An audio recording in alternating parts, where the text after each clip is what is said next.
Welcome to the New England Real Estate Journal and the Southshore Chamber of Commerce South of Boston Real Estate 4-part series webinar. I'm Rick Kaplan of the New England Real Estate Journal. I'd like to thank all of our sponsors. Our platinum sponsors, Ellis Realty Advisors, A.W. Perry, Atlantic Mechanical Contractors. Our gold sponsors, Acela Construction Corporation, Rockland Trust Bank, Jack Conway Realtor, Green International Affiliates, Inc., Axiom Architects, NEREJ Service Company, our corporate sponsors, Inspired Technology, U.S. Pavement Services, Cape Cod 5, First Citizens Federal Credit Union, Platinum Partners LLC, and Northmark. And in this video, you'll see all three panels of the series. Now, week one, post-COVID suburban development and introduction to Southshore. Week two would be development hotspots, untapped development in the pipeline. Week three, post-pandemic retail. Southshore 2030, bringing Southshore communities and businesses together. Find out how you can be a member of the Southshore Chamber of Commerce and stay connected and informed. Go to southshore2030.com. The New England Real Estate Journal has been serving the New England commercial real estate industry for almost 60 years. For more information, contact me, rkaplan at NEREJ.com. And again, I thank you to all of our sponsors and all of the people that have attended and viewed this video. Now I would like to share with you a video from one of our platinum sponsors, Ellis Realty Advisors.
And that was Ellis Realty Advisors, which that video tells a lot about what's going on the South Shore. And right now we're going to begin our panel, and I want to introduce the moderator for our first panel of this series, and it is Peter Forman. He's the president and CEO of the Southshore Chamber of Commerce. And I hand it over to you, Peter. Thank you, Rick, and thanks to you, John Picard, New England Real Estate Journal, for again partnering with us for the South of Boston Summit. We really have looked forward to this each year because it gives us a chance to actually talk to so many leaders in the market and get a good sense of what's happening. Rick, you rhetorically said on the retail panel coming up that everyone is curious about what's going on with retail. I think these days everybody's curious about what is going on, period, and how does this shake out. And this gives us a good chance to really get the first formal program we've had with a large number of people to start thinking about what reopening looks like. For those who aren't familiar with the Southshore Chamber of Commerce, we are the largest business association on the South Shore, a regional chamber covering generally the Route 3 corridor from Plymouth up to Quincy, down the southern 128 tip to Randolph, and overall about 25 communities we think make up an economic catchment area. A few years ago, we took on a fairly ambitious project of setting out a comprehensive economic strategy for the area, knowing that just 5 years ago, we expected there were a lot of changes occurring in this market. We wanted to know how the South Shore could be more competitive and what our economy looked like. We set out that plan called Southshore 2030, and people can find more information on it at southshore2030.com. We've been involved with several projects trying to change the underlying economy and our competitiveness, starting with housing as an economic strategy, now looking at transportation and infrastructure issues such as water, wastewater, placemaking. How do we assist municipalities? This morning's session helps kick off the entire series, where we'll have a chance to look at where we think the South Shore is coming out of the pandemic, what recovery might look like, what reopening looks like from a development perspective. We have 4 great panelists who are joining us this morning to offer some perspective and then answer questions. Carol Bullman is president and CEO of Jack Conway and Company. It's the largest independent real estate firm in Massachusetts. Jack Conway, if you're not familiar, was founded by Carol's father, Jack Conway, back in 1956, and it is now the largest real estate firm in Massachusetts, with 700 agents brokering residential and commercial real estate and providing all of the services from insurance to staging to moving to property management services. It's based in the South Shore. I can say for a short while that it's headquartered in Norwell. It will soon be re-headquartered in Hanover. Talk about a year of change. The main headquarters, I know, burnt down about 2 years ago, and Carol is rebuilding it on the original site and moving the headquarters back to where Jack started the company back then in Hanover, and maybe she'll tell us a little bit more about that. And it stretches from the North Shore to Cape Cod. Nancy Bailey is the first vice president and lending center manager in the Braintree office of Rockland Trust. Rockland Trust has been a leader in our 2030 effort and a key funder of our housing initiative that is now in its 3rd year.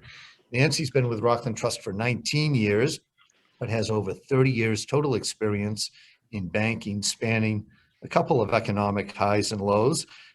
Nancy, you can help compare this pandemic setback to all of the other recessions we've had over the last 20 years. She specializes primarily in real estate lending for investment, development, and for sale products. Judy Barrett is the principal of Barrett Planning Group, LLC, a planning and development consulting firm that works with cities and towns throughout New England. Judy has played on both sides of the equation when it comes to municipal development. She has been a municipal official for many years and a consultant, I think in some way for maybe half of the towns, or you've consulted with projects in perhaps half the towns in Massachusetts. And that's not an exaggeration. You can tell us the number, but an incredible amount of experience and somebody we turn to a lot when it comes to how we work with municipalities for economic development. And finally, Wynn Sargent is CEO of Massachusetts Transportation Company, which owns P&B Bus Lines, Brush Hill Transportation, McGinn Bus Company, and he is also the vice chair of the South Shore Economic Development Corporation, which is a subsidiary corporation of the South Shore Chamber and is driving our 2030 plan. Carol, I'm going to kick this off with you. In 2020, Conway and Company had a record sales volume of $1.1 billion and sold more than 2,300 homes. I'd like you to talk a little bit about both of those points, because I think a lot of people thought housing prices went up. So I'd like to know your view with those numbers. What was happening to the real estate market, both with product that was coming on, demand, what was happening with prices and look at the residential market first during the slowdown and what you're forecasting for recovery. Thanks, Peter. It's good to be here. Thank you to New England Real Estate Journal and to all my fellow panelists. Wish I could see all of you out there. Someday soon we'll all be able to be together, but this will do for now, and it's great to have this opportunity. So a lot has happened, Peter. You know, as we all know, a year ago now, our world's completely changed, and for a while they came to a stop where we all needed to figure out, would our businesses continue? Would we be able to put food on the table? What exactly was going on with the pandemic? How could we keep ourselves safe, our families safe? So we did a lot of that research and settling in for about 4 to 6 weeks. So this time we're now comparing this year at Jack Homey Company to a real slowdown. You know, that slowdown is about to come up. But of course, that's not what happened at all. We anticipated a huge slowdown as a result of the pandemic. But of course, behaviors changed drastically.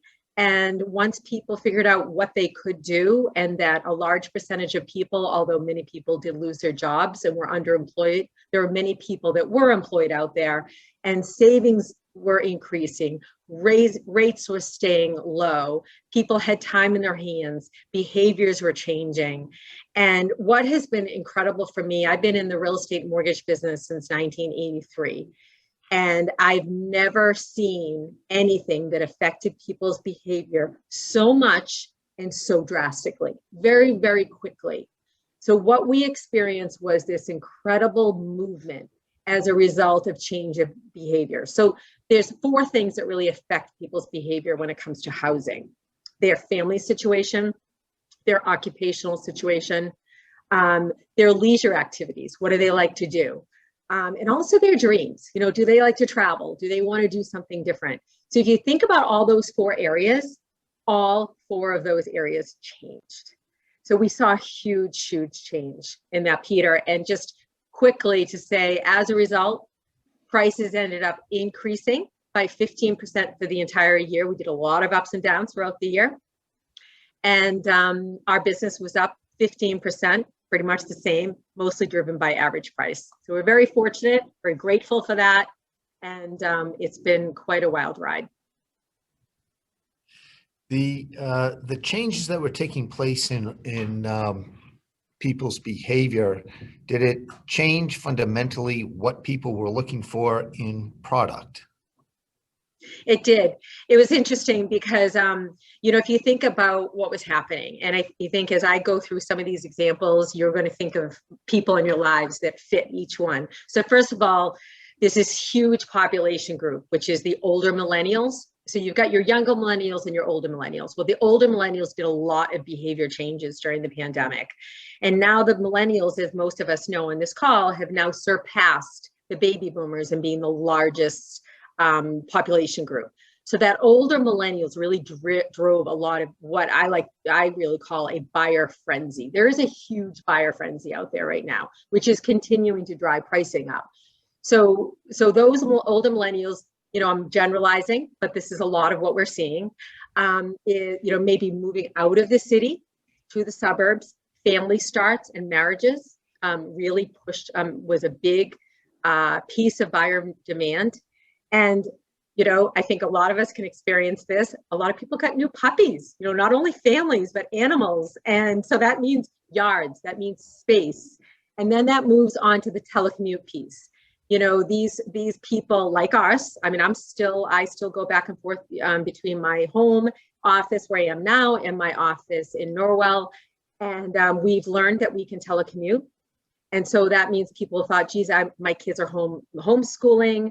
It's loud. We all had these big open floor plans. People were looking for more private space in homes, more yards, and then more access to leisure, meaning walking trails, water. You know, people like the beach. They want to be near the ocean. So there was a big push to kind of filling our souls, if you will, in this last year. And people reacted. They reacted very, very quickly. The other thing that was huge, and I'm sure a lot of you either experienced this yourselves or heard of people doing this, is vacation homes.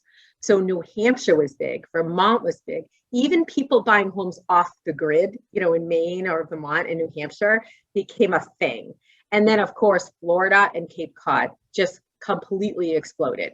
So here you have many people that are employed. Some people are not, but the people that are employed can't go to restaurants. They're not going to their regular vacations. They're saving money. And so they're investing in something that makes them happy. And it's something they can do that they couldn't do before.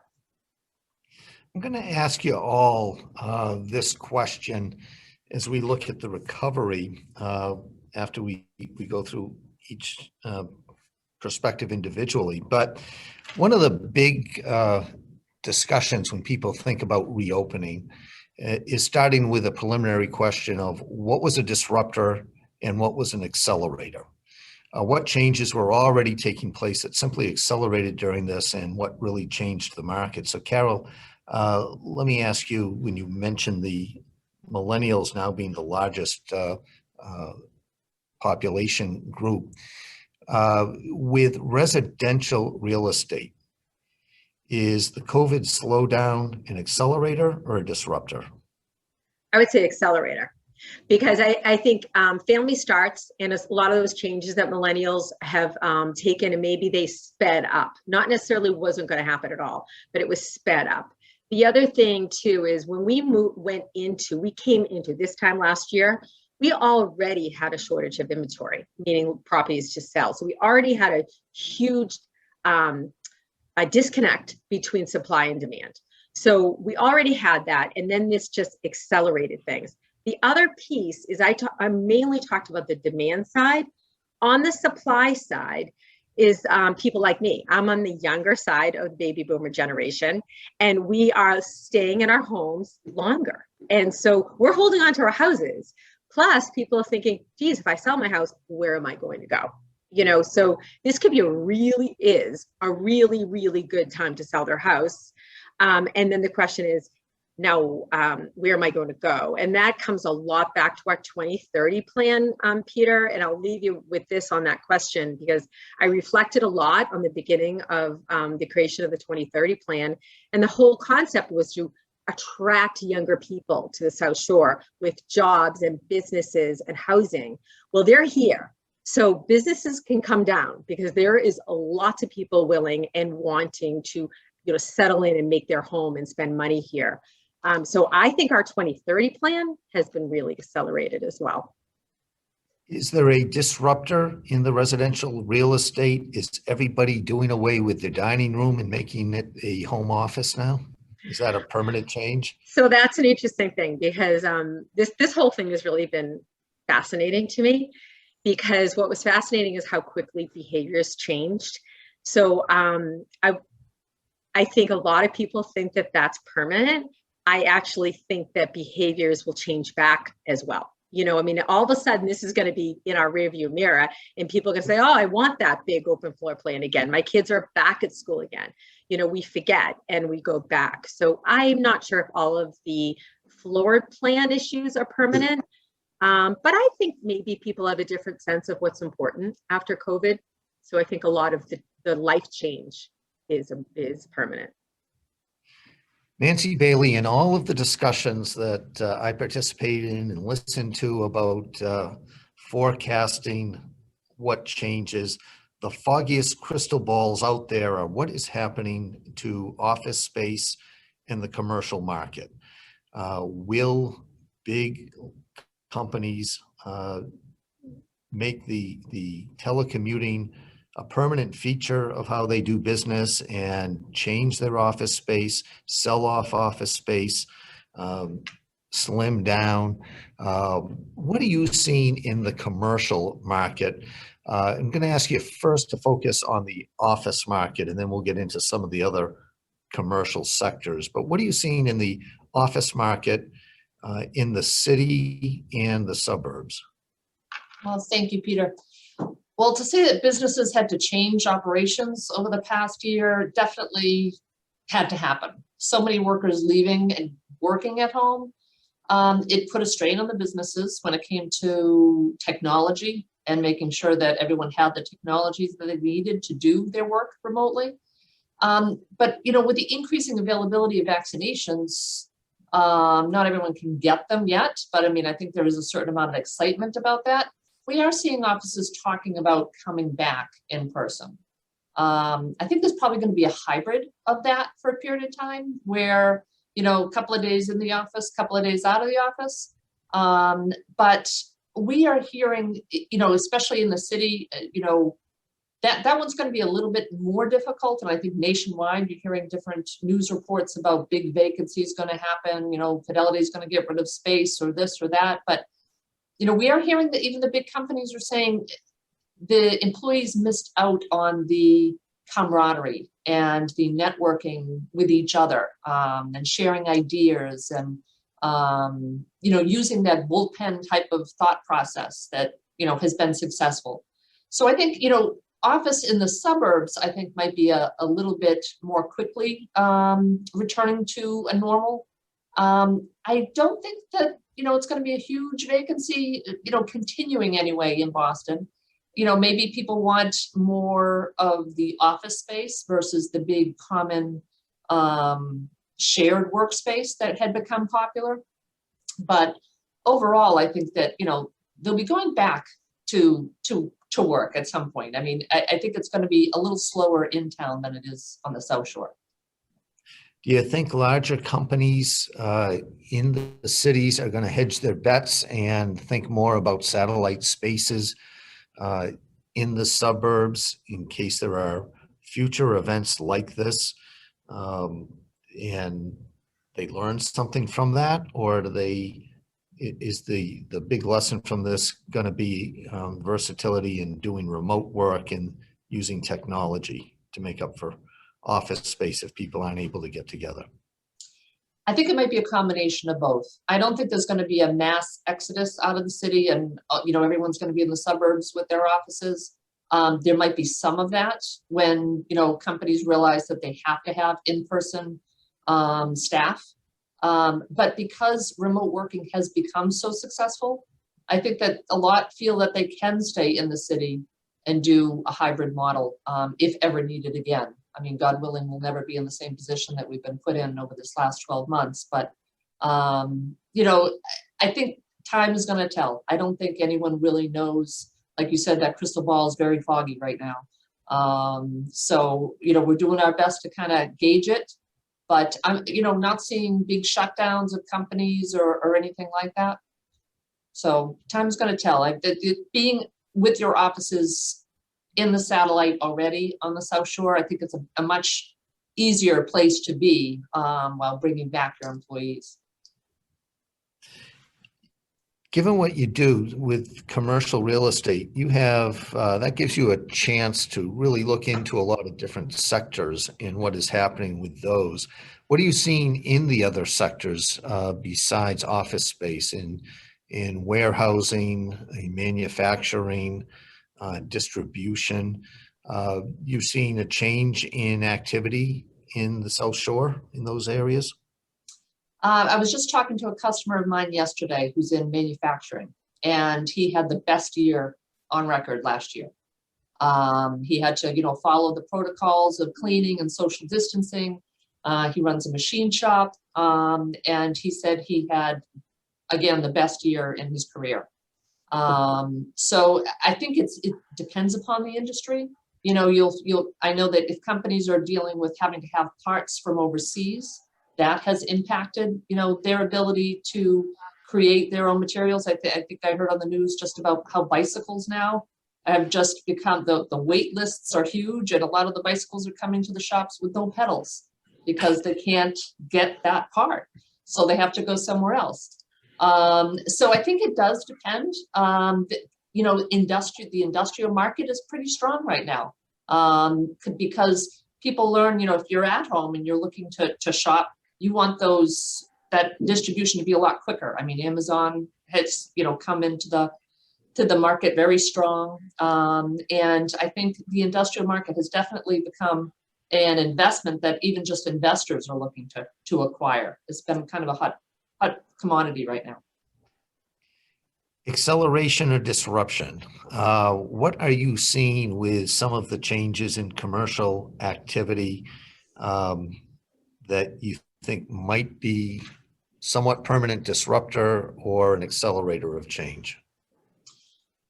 Well, disruptors, the COVID definitely hit so many so hard. And when it came to restaurants, when it came to people being able to pay their rent, which in essence is going to affect the landlord's ability to pay the mortgage. Those are things that, we have had to try and work out with our, our borrowers, people that might have a strip mall that has 3 restaurants in it, that, you have to deal with COVID forbearance and trying to help work them through that. Where everyone right after the shutdown was able to kind of take a breath and stay at home and kind of figure things out, we in banking were ramping up because of PPP. We worked some of the longest hours I think bankers ever had to do, trying to get that PPP money out to borrowers to just help bridge that gap. So the disruption has been huge. I don't know how permanent it will be when it comes to long-term, but it has been quite a volatile disruption. Carol, what are you seeing in the commercial real estate sector in the suburbs? We're seeing similar, to what Nancy talked about. And again, a lot of what we're seeing is the movement in the smaller spaces. So people are still wondering what's going to happen as far as the future goes. But our experience on the commercial side was it was less emotional, which it generally is. It's less emotional. So it didn't react quite as quickly. I think there was more of a wait and see attitude among commercial real estate. And I feel like it's starting to pick up in the last 3 to 4 months. That's what we've seen is businesses are realizing now, okay, what does the future look like? I can now make some decisions. It was interesting because you had talked about our building that we're building in Hanover. And yesterday I was actually at a warehouse out in Leominster, Mass, looking at furniture. And they were asking me, how high do you want the barriers between the workstations? And they said, everyone's going for these high barriers. And I thought, well, I'm planning for post-COVID. Now, maybe I'm an optimist, but I'm thinking eventually, we might not be in these huge workplaces like Nancy said, but I think there is somewhere in between. So from a business owner's perspective, I think we look at more of the economic changes and how people will behave rather than, have to do something right now. So that's what we're seeing. There's still an inventory crunch, just like there is in residential on the commercial side. There's still more buyers than sellers. The leasing market is still very strong, but we're still seeing more people wanting to buy than lease. Great. One of the positive changes I've seen, I think it was an accelerator, not a disruption, generally, is how government officials, particularly municipal officials, view small business and a recognition of how important it is to help support small business and in many ways encourage development. Judy, as I mentioned up front, you've been on both sides of the equation as municipal planner for many years in several towns and now a consultant in so many municipalities. What are you seeing during this from the municipal angle in terms of almost eagerness to help with commercial activity and some development? So I'm going to answer your question and I'm going to steal the show because I actually have some slides to put up. But, there is an awareness, I think, when you're a small town and your town hall's in the center of the community and your employees were used to walking out the door and going to a nearby restaurant or coffee shop and it's not there. I think it kind of hits home, both just in a very direct way, but also, the impact on the commercial real estate in the community. I think a lot of times, at least in the communities I've worked in, people are very aware of the importance of a commercial tax base, but they don't necessarily make the distinction between the commercial tax base, the commercial property owner, and their business tenants, and how important it is to sustain those business tenants. And I think there's a sensitivity to that now that I didn't see before, or perhaps a heightened sensitivity to it, especially in those communities that that had the wherewithal and the capacity to offer some small business assistance, which many of our communities did. So kind of a real connection with, the coffee shop owner, the restaurant owner, the small manufacturing concern that maybe had 10 employees. And I think just a real awareness now that there are these little businesses in our communities that sometimes towns didn't even know existed. So that's been a very interesting, I think, educational experience. I often do sort of economic base analyses for master plans for communities. And I would find, little industries pocketed in communities that the local officials didn't even know about. There's a much greater awareness now as to what's tucked into some of our older industrial parks and, who's in flex space around the corner. It's really fascinating. I think there's a much greater awareness now of what our employers are, in addition to where our commercial taxes are coming from. But if you don't mind, I actually kind of put some thought into this and kind of decided to kind of frame a picture of what's going on with municipalities in sort of 5 questions. So Courtney was kind enough to say she would run this. So for the record, I think it's 25 towns in our region, Peter. Is that what we have in our area? That's generally what we consider an economic submarket of Boston in our. Yeah. And that makes sense to me. I mean, I've worked in 15 of those communities in varying capacities. I don't know them all equally well, but I've been around on the South Shore, and I've actually seen some of these things from multiple perspectives. I am a consultant. I've been a consultant since 1996. However, I also worked for state government. I worked as a town staff person in community development, and I still serve on a town board in my community. So I have these different hats, and it's actually kind of fun to think about what's going on in our municipalities. So I think there are kind of 5 questions I wanted to sort of address in thinking about where we are.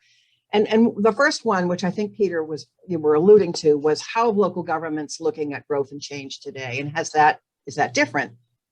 Is it in your terms a disruptor or an accelerator?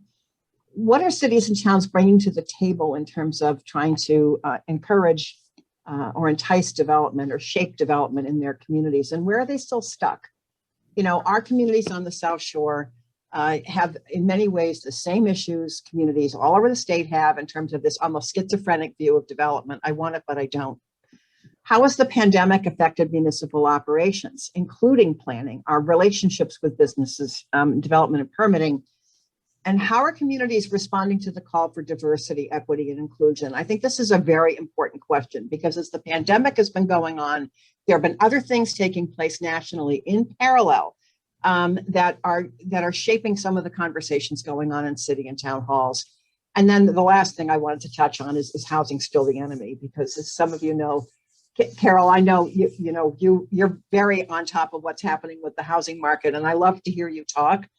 My experience as a planner is communities often see housing proposals and they want to run the other way because everybody's so concerned about growth. But I think some of that is changing. And so I want to talk about that a bit too. So Courtney, if you want to go to the next slide. So how are governments changing? I think there is a great awakening taking place. And if you don't know who that guy is, I'll let you all guess. Maybe I'll quiz you later. I think most towns today do recognize the value of new development and certainly reinvestment in existing built assets. I see this changing. I would say maybe even as recently as 10 years ago, a real kind of almost an adverse reaction to development that now today in some of our communities on the South Shore, there's a real conversation taking place about, can we kind of get mixed use development? Can we get more housing choices? Can we create better places, neighborhood activity centers, revitalizing downtowns? These are issues that I think all of our communities in one way or another are having to deal with. And so there's a change in the frame of reference about it.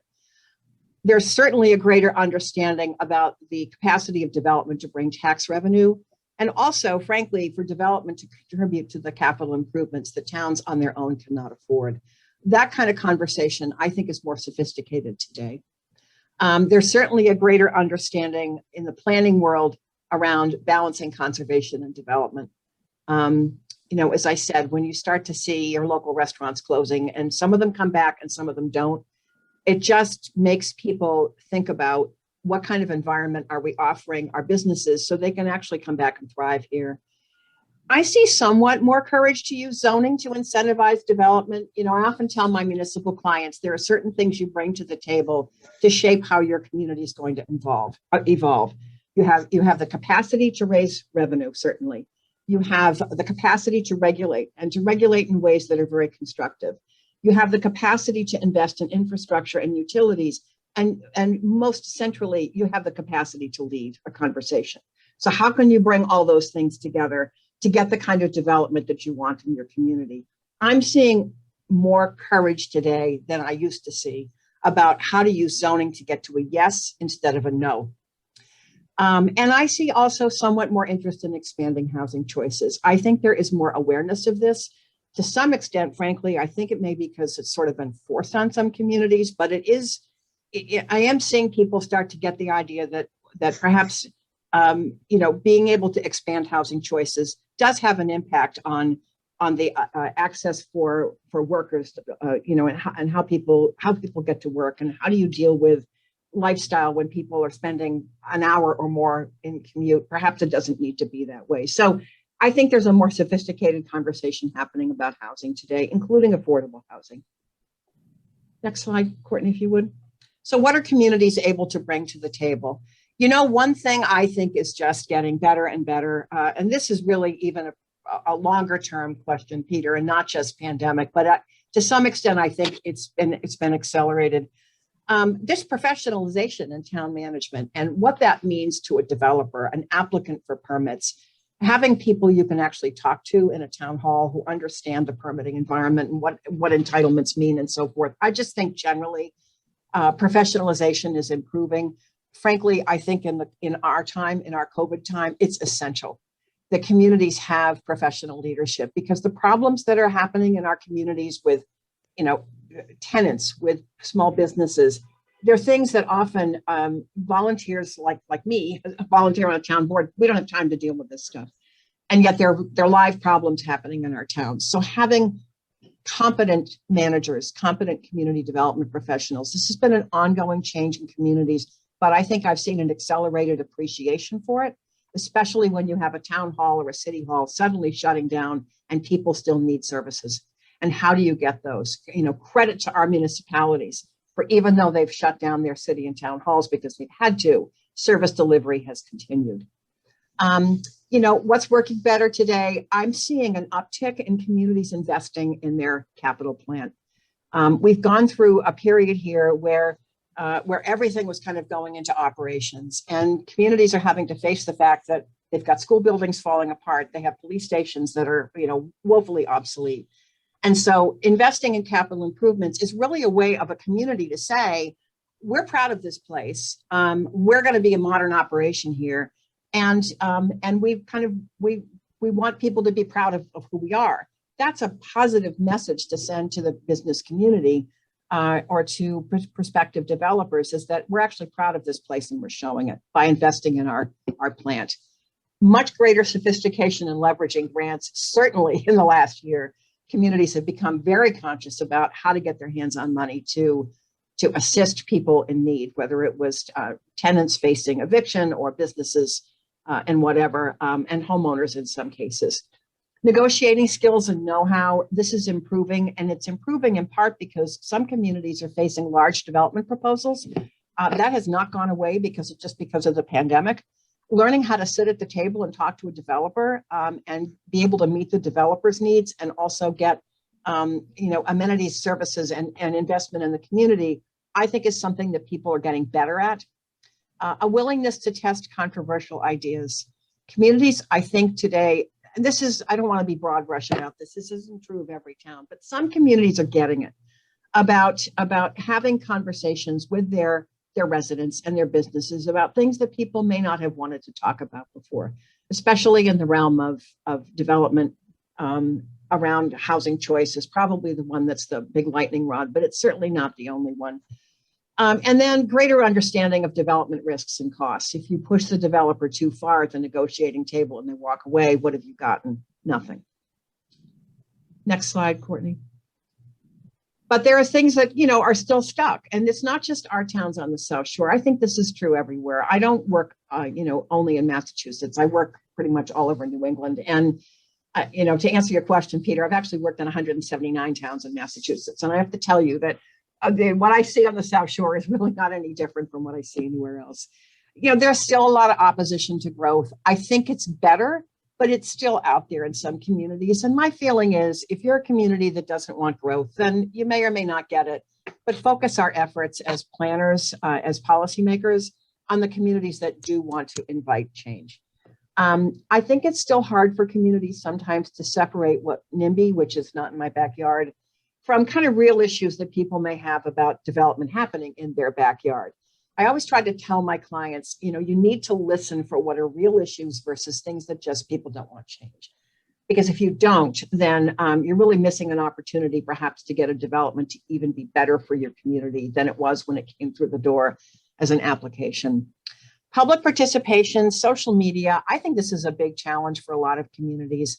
I don't know how many of you follow Facebook or whatever in your own towns, where every town seems to have a discussion group of some kind. But some of these things are pretty nasty. And I think it's hard for local governments because it's the unit of government that's the most in contact with people on a day-to-day basis, whether it's Zoom or coming to the counter. Local government sees people more than any other level of government. And so there's a heightened sensitivity, I think, to basically being bashed on the internet. This has been a challenge for a lot of towns. So some people kind of have it down. Others are saying, we're not going to have departmental Facebook pages. We're not doing any of that because we're just too much at risk. There is more professionalism. Some of it's inconsistent. We're a state where people still value home rule. And so in a lot of communities, even as we see the hiring of more professionals, we also see people in elected capacity still kind of wanting sometimes to control things in ways that they may not have the time or the expertise to do. The zoning adoption process, at least for housing, is going to get better now that the housing choice bill was passed. But it's still rocky and it's still kind of difficult. We made it that way. And our legislation doesn't make zoning adoption easy. And it's because we're trying to make sure we don't end up with a runaway train at some legislative process somewhere. But it's hard sometimes for communities to get through and end up with a bylaw or an ordinance going to our legislative body that bears any resemblance to what it started as. And there is still a struggle, I think, between planning, regulations, and policy.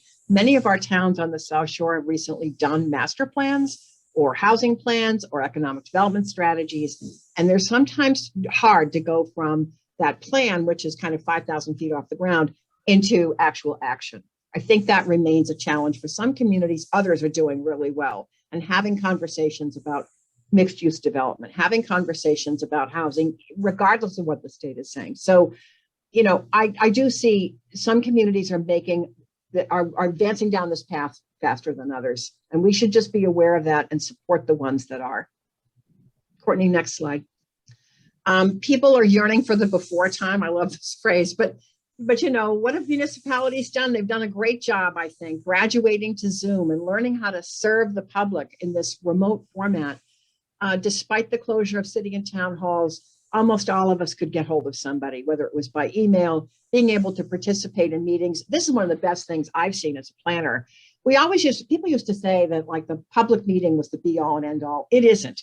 We've seen people participating in planning meetings who never would have shown up at 7 o'clock at night for some, visioning session because they're home with their kids. Now they're on Zoom, and yeah, their kids may be in the background, but we're getting them to participate. And those are people we want.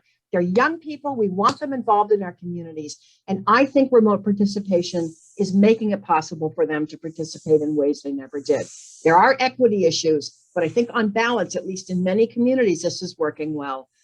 I'm seeing an awareness now, a greater awareness of the potential for partnerships between public health staff and public safety. We have older people in our communities. I'm in that middle group of the baby boom. So, I'm kind of seeing this even in my own neighborhood where we have a lot of elders still in their homes because they don't have any other place to go. And they have, healthcare and safety issues that often I think before the pandemic were not that obvious. And now I think people are much more alert to this. So there are conversations happening in our communities about partnerships between health directors, public safety staff, and our local hospitals. How do we serve people in their homes better than perhaps we have? And then, of course, as I think you're all aware, many communities have done a pretty good job trying to provide assistance to tenants and businesses who otherwise probably would have folded a lot, ages ago if they hadn't had some help. A couple more slides and then I'm done. I'm having fun here. Call for diversity. This has been a fascinating thing to watch over the last year. Well, we've all been kind of worried about whether we were going to get toilet paper and paper towels at the grocery store. There's been a very serious conversation underway in this country about diversity in our communities. And we have to face the fact that on the South Shore, we are not as diverse as we're probably going to be, because we are attracting people here from the city who want the home. We are also seeing a real uptick in multifamily housing, and that's going to also enable people perhaps to live here who couldn't live here before. Now, how do we engage them in our communities and include them? This conversation, I think, is happening more in a number of communities. I've worked in towns recently where people are saying we need to have some organized presence inside town government about dealing with diversity and promoting it and supporting it. And it affects a whole lot of things from, how our hiring practices encourage or discourage minority applicants? What's the culture in our workplace? Do we actually support diversity? Are we tolerating things that perhaps need to be put in check?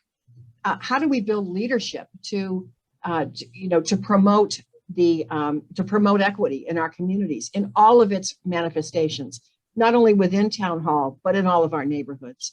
Certainly, you can't talk about diversity and equity without talking about housing policy, and I see the whole kind of Black Lives Matter thing really accelerating the conversation about housing policy, because you can't divorce the two. And then public education, we're seeing much more. I've actually been asked to do 5 sessions in April on fair housing in communities, not so much down here, but up around the Boston area. People are recognizing that you can't really talk about diversity, equity, and inclusion without talking about housing. And then what does that mean in terms of just your whole housing framework, your development framework as a community? And then also how to support businesses that are Black owned and people of color owned businesses. How do we encourage them? We have plenty of Black owned businesses on the South Shore. A lot of people don't even know that they're here. So thinking about how do we promote those? And then my last one is just this thoughts on housing. Is housing still the enemy? I think more towns are getting it about the importance of housing choice. I'm seeing definitely more interest in housing and mixed use development. Those images on this slide are all South Shore communities. 3 of them are Plymouth. 1 is Weymouth Landing. If you guys want to talk about interesting housing opportunities, I can tell you in Plymouth, there may be plenty of single family permits going up, but there's also housing choice happening in this town that really didn't exist here before. And it's not just Plymouth, but I happen to have my office here. Housing is an agent also in resuscitating, troubled mall sites. We've certainly seen that in a couple of communities on the South Shore, where if you want to kind of turn the mall climate around, you have to think about how you bring in capital in to do this. Housing has become a critical agent in those conversations. That we do, however, have infrastructure challenges that make it difficult in some communities to provide higher density housing. So it's an uneven proposition region-wide, but where the infrastructure exists, it's happening. And we're making great places as a result. I'm done. Judy, that was great. Thank you. You answered more questions than I would have been able to ask you, except for the most important question of all. What's that? Who was the Puritan? Was that one of the Mathers? No, it was George Whitfield. Okay. First Great Awakening. Okay. Very good. Nancy, you mentioned the challenge with supply side, people ordering bicycles and not getting pedals. I've got a story worse than that. I know a guy who bought a bus company 2 months before the COVID shutdown. Oh, bought the God. buses, and then the wheels couldn't turn. Wind Sergeant, what was going through your mind to buy 3 bus lines just before a COVID shutdown? And, more importantly, is the reopening, because the state economy does not return until Boston reopens, and that's going to be tied to the MBTA and private carriers like you. And everyone's looking for the carriers and the MBTA to predict when can you start opening full service again, and what are you seeing out there? I was in South Station yesterday, and it's still kind of a ghost town. There are some runs I seem to be coming down from New Hampshire and Maine, but 2 people, 3 people, whatever, get off the bus. So right now we're trying to make the hard decision about when we're going to run next, and that's probably going to be in May sometime. And I guess, for us, we can't afford to run an operation and put people's lives at risk with COVID. That was our first stance. And we would, I think that was the right decision all day long. So it's really going to be we're seeing a lot of uptick to the airports. People are being dropped off at the airports, but they're not taking a bus because they're not feeling comfortable enough about getting on a bus. So we're hopefully that the amounts of vaccine that are going to be out there, that people are going to be more comfortable about getting on a bus. And so the way we look at it is, so historically, just on that Route 3 run alone, we do between 700,000 to 1 million trips a year. 29 trips coming out of Hyannis going back and forth.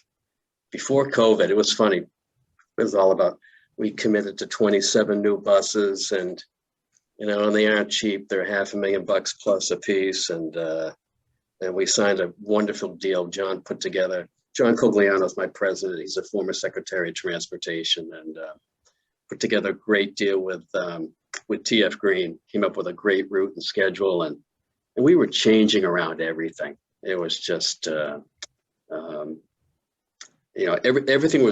everything was going right for us. So our strategy had to change overnight because we changed everything about the business. Technology, you have it, kiosks, up and down routes, going into Logan. So we had to immediately turn over into how do we get into a survival mode. It's not about us, and it's not about our 161 employees, and because we also do the Logan Express north of Boston. So, it's more about, the 1 million people, the 1 million trips in the Southshore that count on us, because this thing goes back to 1888. So we kind of think we're the best setup to survive this, to come out. And so right now, the hard decision for us is at what time in May, let's say, are we going to run again? It might trip into June a little bit. It's all about, us feeling real comfortable with the quote herd, immunity, factor of it. And our riders, our ridership will tell us too. We're getting a lot of it. Our riders were set up on text and the email system, and they're starting to ask. Or when I was in South Station, Greyhound said to me, geez, everybody keeps asking, when's P&B coming back? So we're probably best poised that we didn't run, from an economic factor. I think anybody who had been running since last March is probably burning through millions. And that was part of our decision factor, but more importantly, we didn't want to be responsible for spreading the virus. So we think the airport business is going to start first. I believe that I was joking with some bankers yesterday, saying, if you don't think anybody's going to come back into Boston, you've been watching too many of the Planet of the Apes movies. Come on, they're coming back. Be a history major. It's not going to, it's going to be, you can feel the pent up demand of sorts, but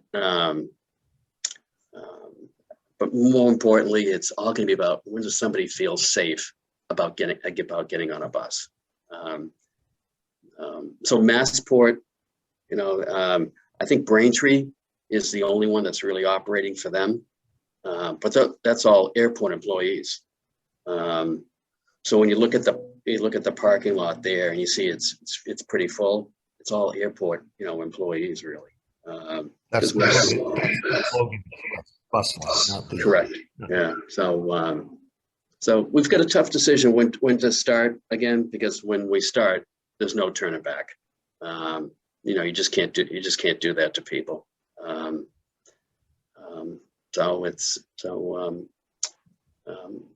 And I think there's going to be a lot of opportunities for us. Certainly trains aren't mobile, and we think the traffic patterns are going to change, and maybe they're coming out of Boston. So we're going to be able to be nimble enough to be able to react to that and serve the communities. Who knows if the trains don't meet the schedules that people want, maybe, maybe we help out, or maybe developers who were saying, hey, I was going to have a development and I was counting on public transportation. Well, we can feel, so there's a bunch of issues or situations we think we can feel the need for. As you can imagine, most of our focus has always been north to south. The long term for us is figuring east to west, and maybe the TF Green is part of that. As part of that solution as we figure out. Part of our plan too is the park and rides.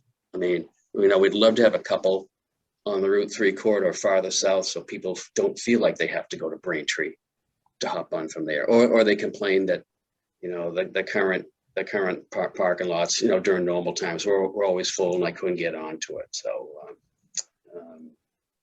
So I do think one of the disruptors in all of this has been a much greater awareness, or to Judy's terms, a much greater awakening about lifestyle and balancing quality of life with how we work. And whether that's, and it goes beyond splitting the new work week from being in the office or working remotely. I think it's going to affect transportation, and people are they'll go back to the commute, but they don't want a miserable commute. And I think they're going to be looking for sort of quality of life in the commute. How do they make that commute without being totally uncomfortable, totally unproductive? How does the bus line do that? I know just before the shutdown, you bought a new fleet of buses. But how are you looking at the quality of service, not just the run and the schedule, but the bus riding experience? And if I said that a year ago, everyone would have laughed, saying the bus riding experience, yeah, we know what that is. But I think people are looking for better experiences with how they work, how they travel, how they live after this, and they're willing to give up a little bit for that.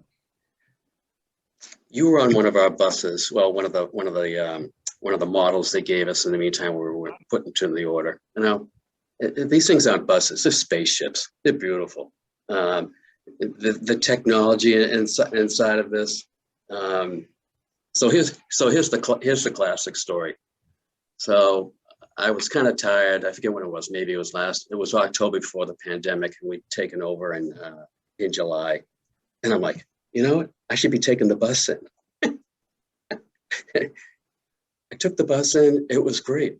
I wasn't all stressed out. I was, relaxed, etc. I do have to give a lot of credit to our drivers, and they're known. We're in a customer service business. That's what we're really in, and they're really known for their reputation.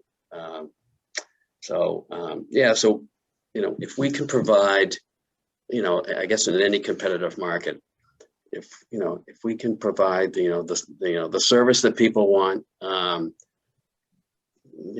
they're going to flock to us. There's a little bit of a track record here going back to 1888. We also, before this, we were never interested in the charter business. So, the charter business is just, I've called 6 other bus companies. What's your price? We're not interested in that. What we're interested in is the workforce transportation.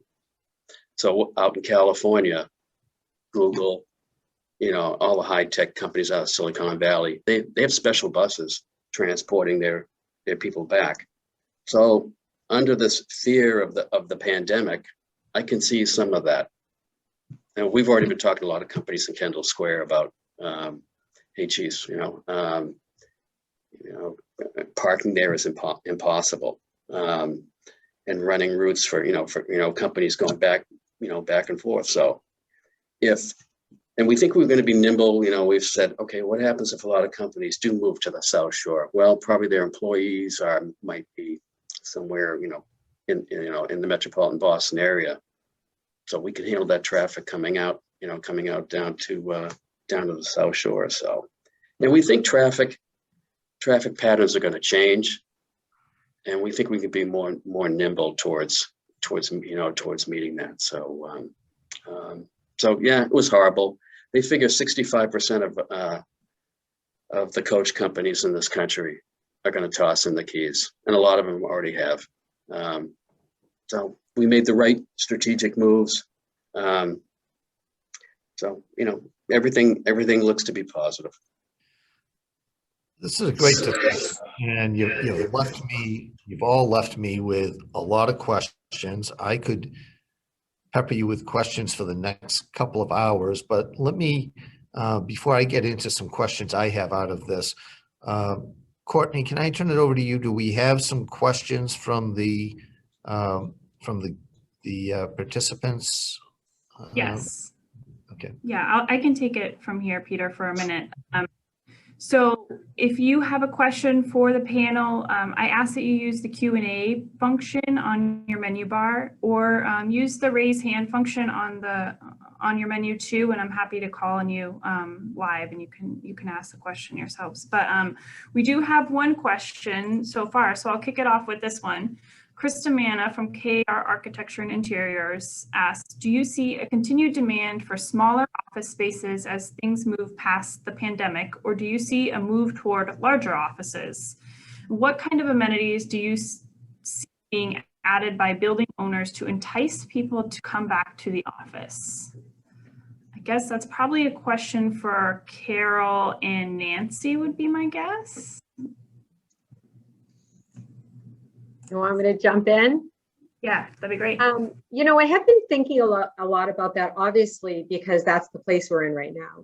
People, I think one of the panelists mentioned the optimism around vaccines. It's just, you can sort of feel it in the air when you're in a Zoom meeting, that people that are getting their vaccines, there's a little bit more future thought in their minds, that this is starting to move behind us, or at least beside us.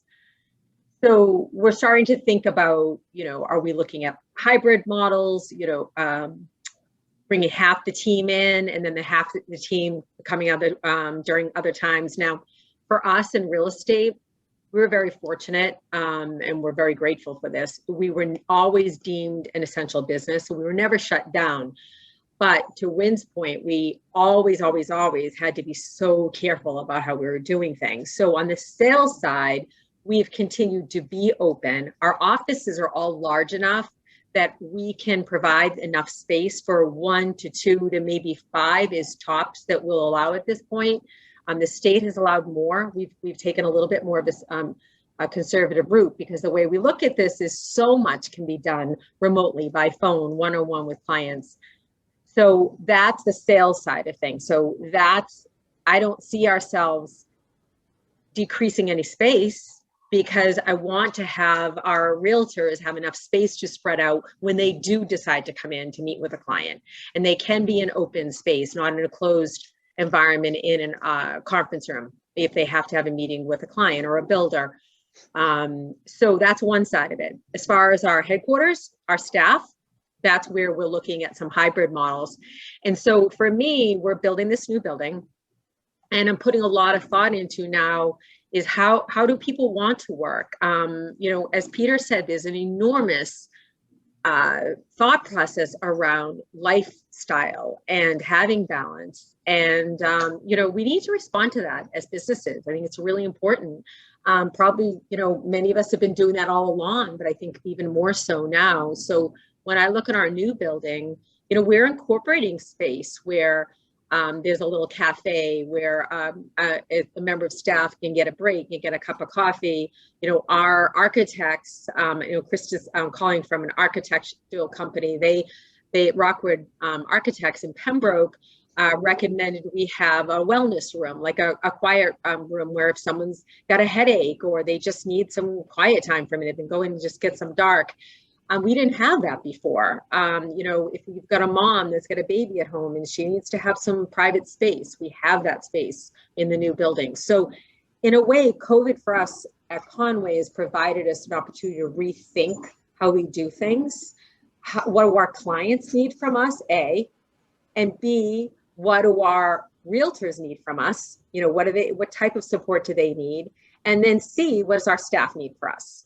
And how does that all work for their life balance, being able to be there for their families, for themselves. We had a presentation yesterday.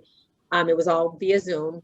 We get together with our top agents twice a year in person. Generally, it's a networking event. We generally have a speaker, et cetera. Yesterday, we had it on Zoom and we invited a speaker. And I mentioned to the speaker in preparing for the event that these realtors are under enormous pressure. Now, we're very grateful. This isn't a complaint. We're very grateful that our businesses, it's just so hard to see some of the things that people have gone through. On the other hand, the stress of dealing with this incredible buyer demand where people are losing out on houses, one after another, and they're disappointed, they're angry, they're upset. And then you have sellers that are, there's incredible prices out there that are being, expected at this point. So there's stress, like any job. So we talked to this speaker focused on the balance between your spiritual, your physical, and your mental. And, our company has always been sort of about that, but even more so now, because as much as all of our businesses, we're all going through a lot just as business people, but then you have this underlining thing, this thing that is so uncertain. We hear different news reports, can we carry the virus now that we're vaccinated? None of us know this. So it's like uncertainty and fear. So there's a lot being balanced, and we have to, as business owners, be conscious of the fact that we've got to care for our employees, and in our case, of many salespeople as well. I'm not sure if that answers the question, but that's what we're experiencing. Great, thanks, Carol. Nancy, do you want to add anything? I don't know that there's been a direction yet when it comes to the need for office and, the drive to either get smaller or larger. I do think a lot of companies are making do with what they have, but maybe cutting back on employees in the space. And like I said before, I think that they're changing a little bit when it came to the whole bullpen concept and everybody share a common desk and all of that. I think there's a little bit more pulling back to having more offices to be able to close a door. And obviously the need for technology to be able to Zoom or connect at any time has definitely accelerated versus in person all the time. We are seeing, not in office, but in apartments. I'm involved in an apartment construction right now where the amenities are really being ramped up. So people that might be getting out of a home or now wanted to rent an apartment, I'm seeing these apartments, the structure of them are looking like high-end condos. And like Carol mentioned, everyone's getting a puppy. An apartment building I toured just 2 weeks ago, they are expecting more dogs than they are children. So they had to come up with a way to make sure that the owners of the animals weren't leaving the debris outside. And so what a common management experience is you get a puppy, they're going to swab the cheek, or any animal, swab the cheek and get the DNA, so that if the dog has left their deposit on the lawn outside, you will be fined. So they're going to find you. So I think that those are the clever little, amenities, because I do believe that that is an amenity for someone living in an apartment building. And I think that all of those type of bobbing and weaving thought process is what's going to help office, apartment, life get back to normal, but with a little bit more appreciation for each other and what we might want. Great, thanks, Nancy. We have a few more questions now in the Q&A box. I'm going to do my best to get through as many of them as we can. I'm going to ask this one question from the chat, and then I'll probably just focus on the Q&A portion. But Judy, this question is for you. Do you have a sense of which towns in the Southshore footprint will request housing choice designation, other than ones already approved? Yeah. Whew. That for me. Yeah, that's for you, Judy.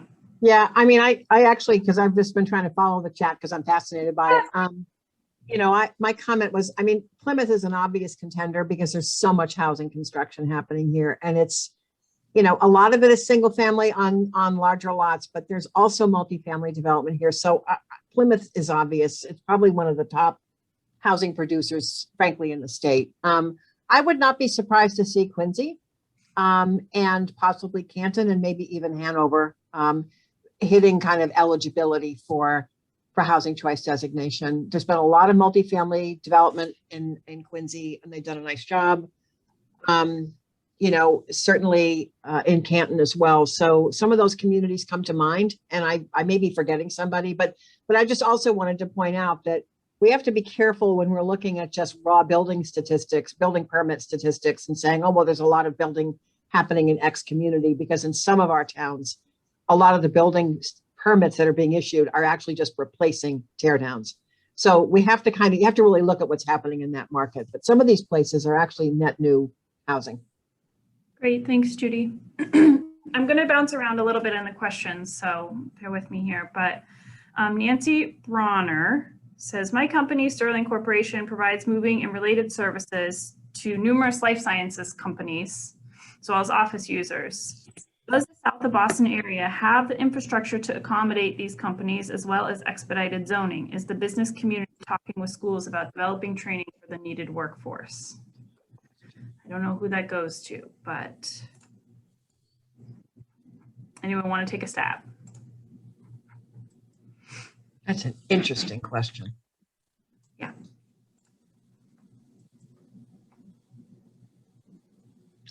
I don't know. Okay, Nancy, we'll get back to you.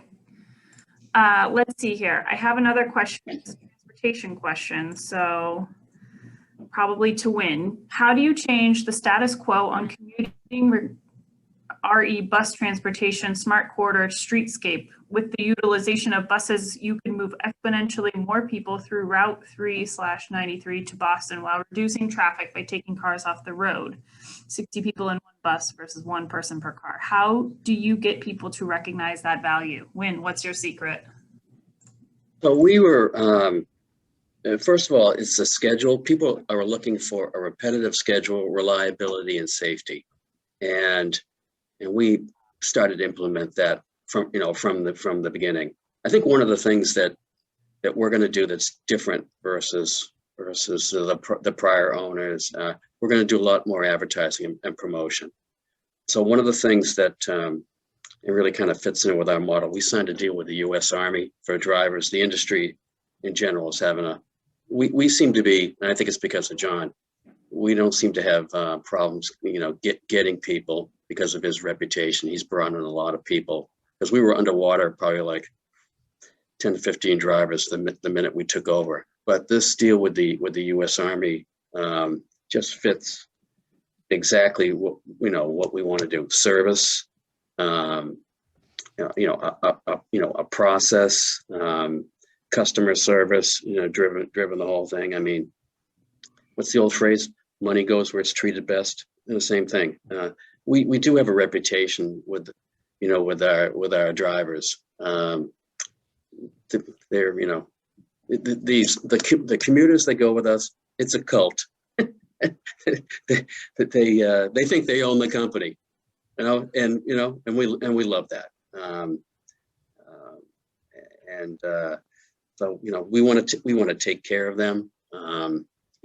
Clearly, whether it's a year from now, 2 years from now, we'll be going back to the same thing with congestion. And we think we have a lot of answers to, to solve some of the congestions, whether it's our changing of the route, changing of the traffic patterns, our idea of the park and rides. It's an interesting model because it's capital intensive, but strategically it can be very fun. And I guess my final remark is, Okay. The public is going to tell us what they want, and I don't see, and there's no reason why I can't see where we're not able to provide what they want. All right, thanks, Wynn. Thank you. Courtney, can we jump back to that question from Sterling Corporation? Yeah, sure. This has just been rattling around in my head.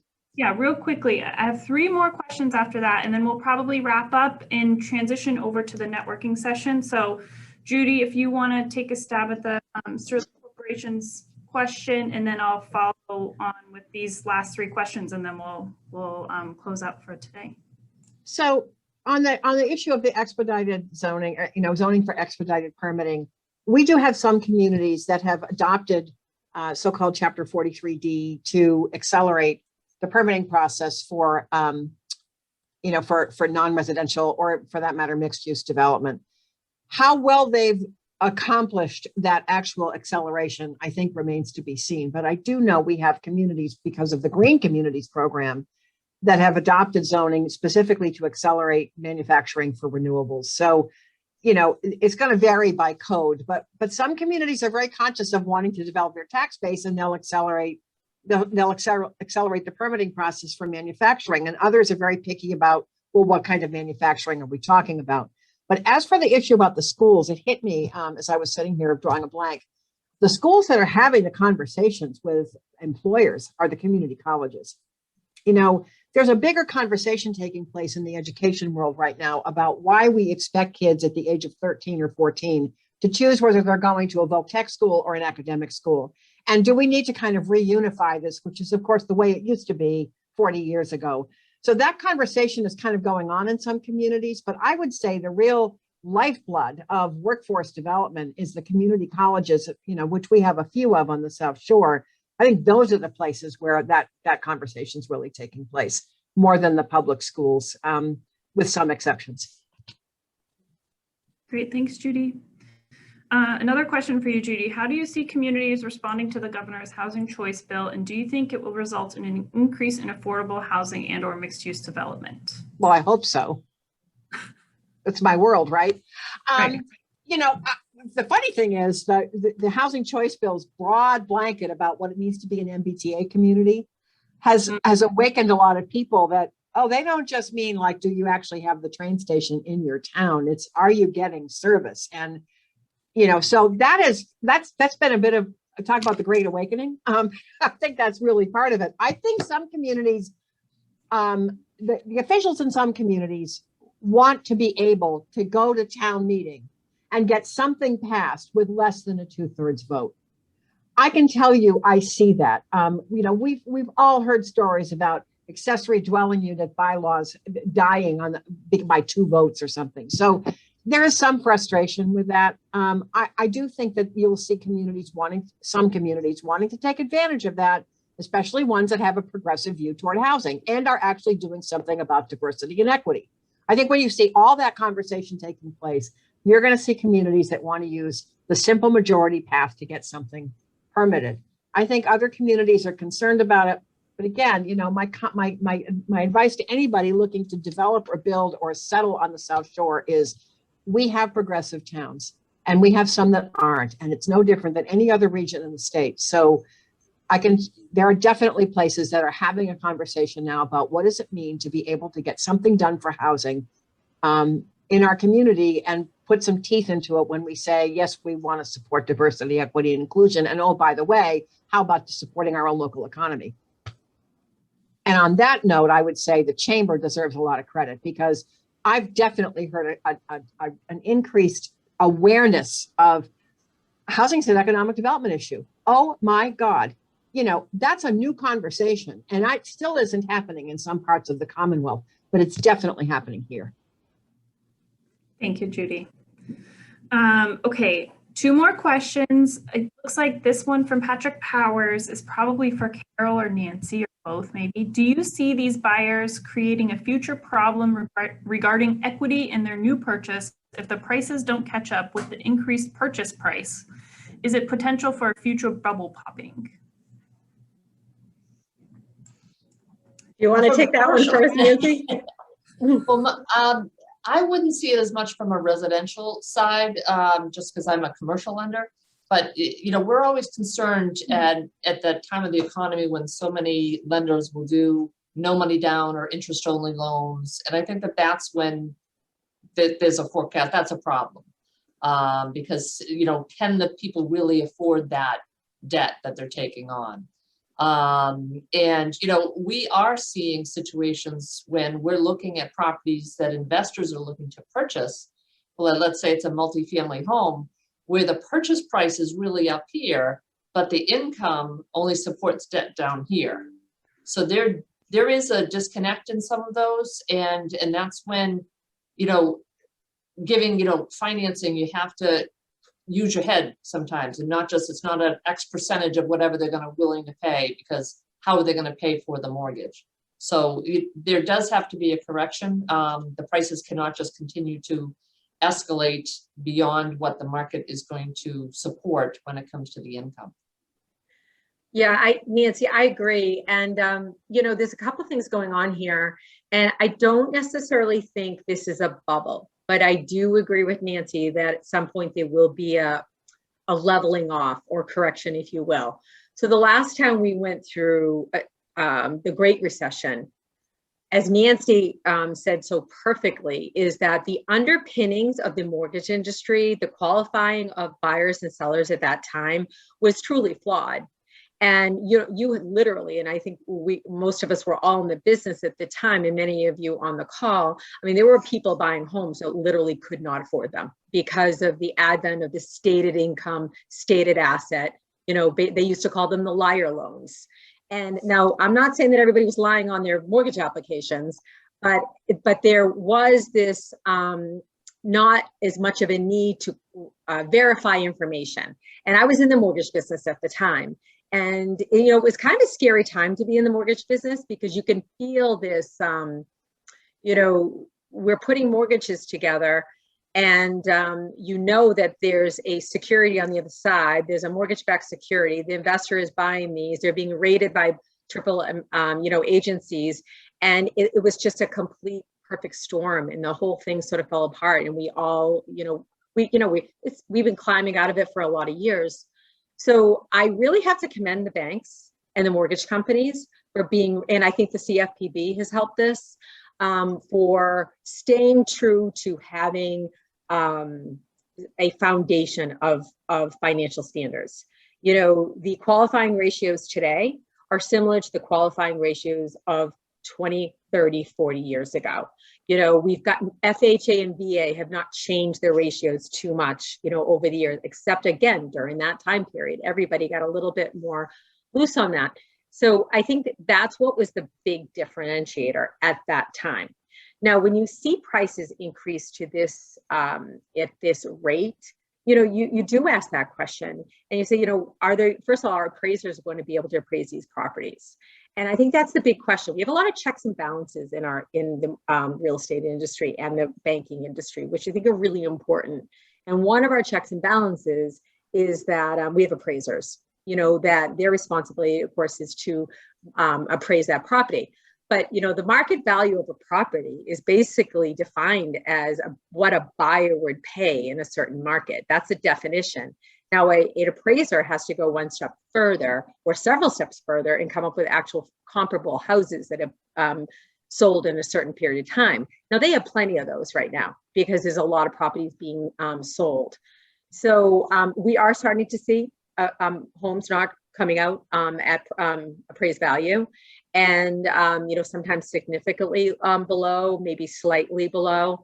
But you're going to start seeing that. You're going to start seeing the checks and balances start to kick in. And that's when the mortgage company will say, well, we got to reduce that price in order to make it happen. So I like to see that. That's part of when I talked about the stress. That's part of the stress that the buyers are going through it. But that's an okay stress. Like that's the type of thing that's in place to protect ourselves from ourselves. And I think that's important. And so, I think we're going to see more of that. To Nancy's point, I think we've got a much stronger economy going into this. GDP is stronger. Unemployment is less. Rates are lower. So there's a lot of good things that are happening in our economy.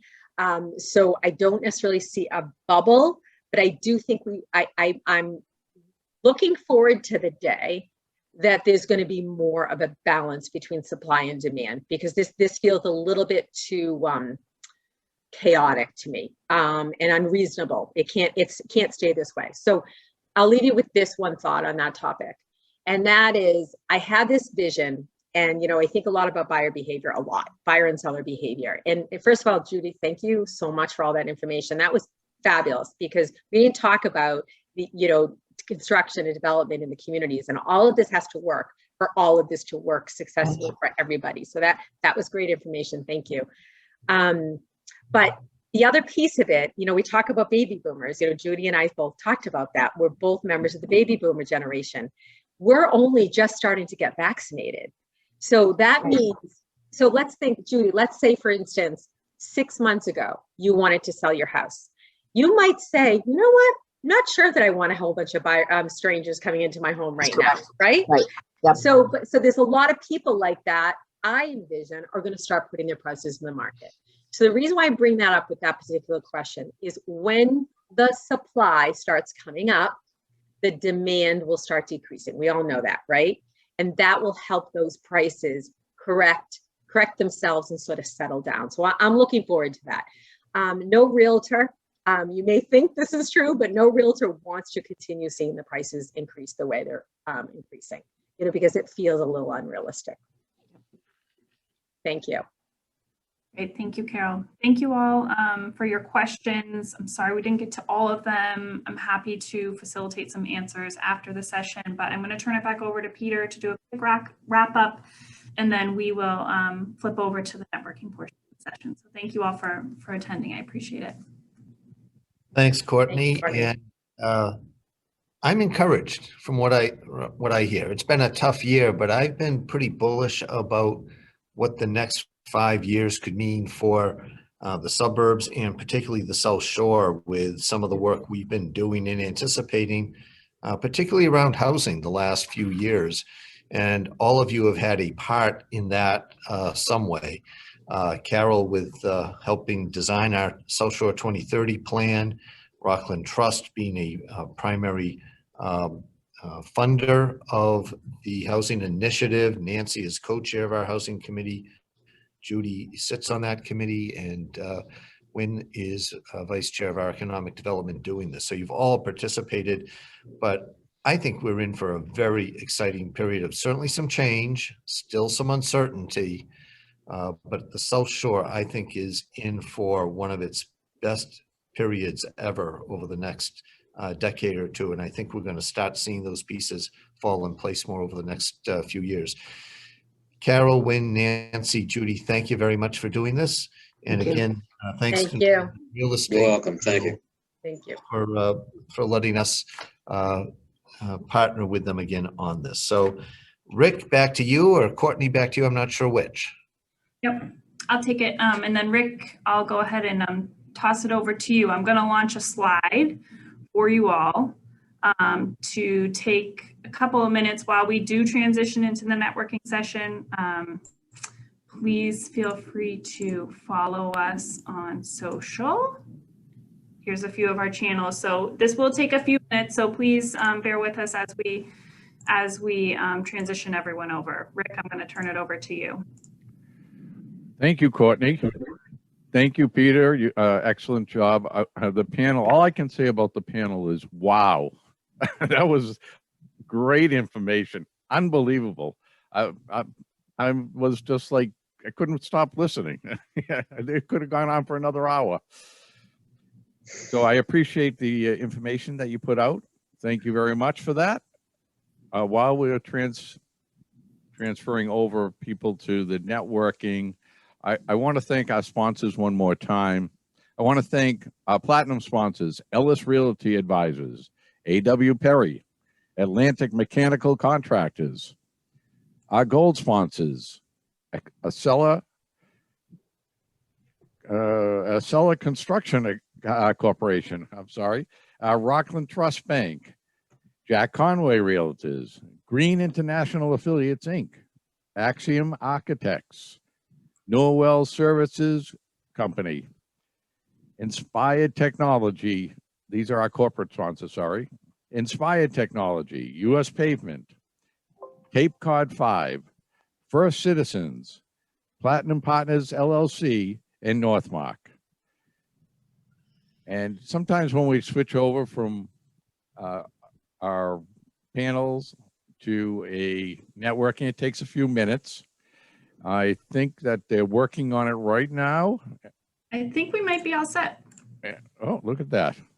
I was wrong. It didn't take that long at all. Many hands. All right, Rick, the floor is yours. So if anyone wants to put on their audio and video, they're welcome to join us for the networking. We'll try to introduce as many people as we can. This has been a powerful webinar, and a lot of people have joined in, so we do appreciate that. And we do appreciate your patience while we have little discussions. I'm going to surprise everyone by calling on them if their audio and video is on. So don't be shocked if I do call on you, okay? And maybe we can change the view of the. Can you see everyone? There we go. Okay, sorry about that. All right. Oh, I'm glad to see you. We got everyone. And you know, the first person I'm going to pick on is Jill Donovan. And Jill, give us a 2-minute elevator pitch on who you are and what you do. 30 seconds. I am Jill Donovan. I'm actually at the chamber. So I am the director of development, and I work alongside Courtney and Peter in trying to create some energy and enthusiasm around supporting the work that we do. We are, while we have such a strong reach across the region, we are a small nonprofit, and we rely on our members and our funders to help us do the work that we do, to provide programs like you're seeing today. And we look forward, I'm super encouraged, just like Peter is. I think that all of the things are lining up for us to really put our plan into high gear in the next couple of years. So it was a wonderful program. I'm inspired, and thank you. Well, thanks for joining, Jill. And even though you were probably just forced to get up early and be here, but well, I want to go Giselle Crowell. Oh, that right? Yes. Good morning. Good morning. What a great event. Fantastic. I enjoyed all the speakers. It was very informative, and I think everything was right on point as far as the topics. So I'm a mortgage originator with First Citizens and really proud to be a sponsor of the event. I'm working out of our Hanover branch, a new branch we have right in the Southshore, opened right before COVID. So we understand opening things and having to put things on pause or find different ways of doing things. So happy to help anyone that's looking for lending in any way, shape, or form. You can find my information on our website or in the chat. Well, thank you for joining us this morning, Giselle. Next, Krista Manna, is that correct?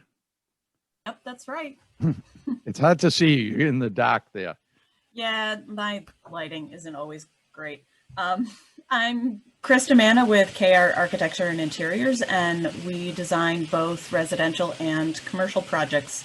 And recently on another call, I told somebody we design everything from your home office to your office.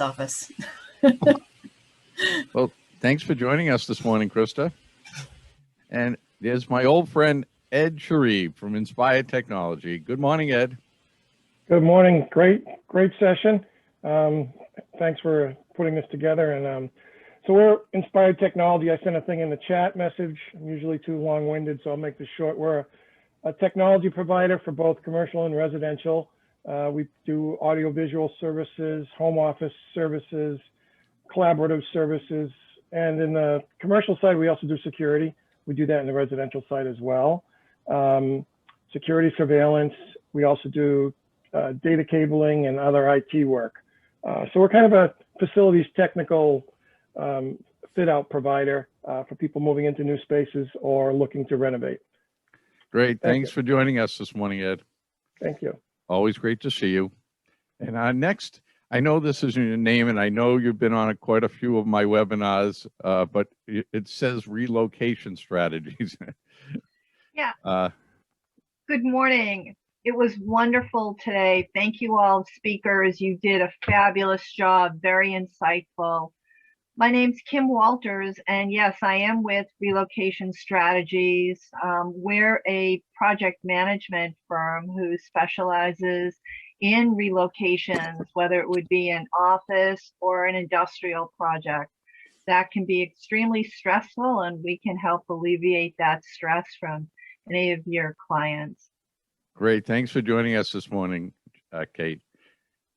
And this is another Kate, Katie Puzo. Yeah, hi. Yeah, you sure did, Katie Oh, Puzo. I agree. This has been a really great session. Thank you so much. I work at Southshore Health Foundation. We are the philanthropic arm of Southshore Health.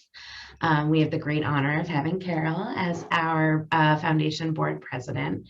And we really do, among the obvious of keeping the South Shore and beyond healthy, we also work with businesses and individuals to really bridge the gap of, what makes you want to be part of the community, how you can support the health system. As we saw during the past year, especially with the pandemic, the community was above and beyond incredibly generous, and not just in the ways that you'd imagine with straight cash donation, but for businesses that had to close right before Easter and Passover holidays that had all sorts of treats that needed to get distributed. They brought them to us. We were able to give them to the caregivers that were working tirelessly, is an understatement. So I am always here, as well as many of my colleagues. I think a couple more of us are on this call, but if you were thinking about how your business can make a really powerful philanthropic impact in the community you live in and you serve, I would love to chat with you. I'll put my contact in the chat.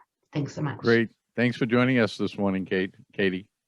And Heidi, I'm trying to, Piesco? Did I say it right? Go.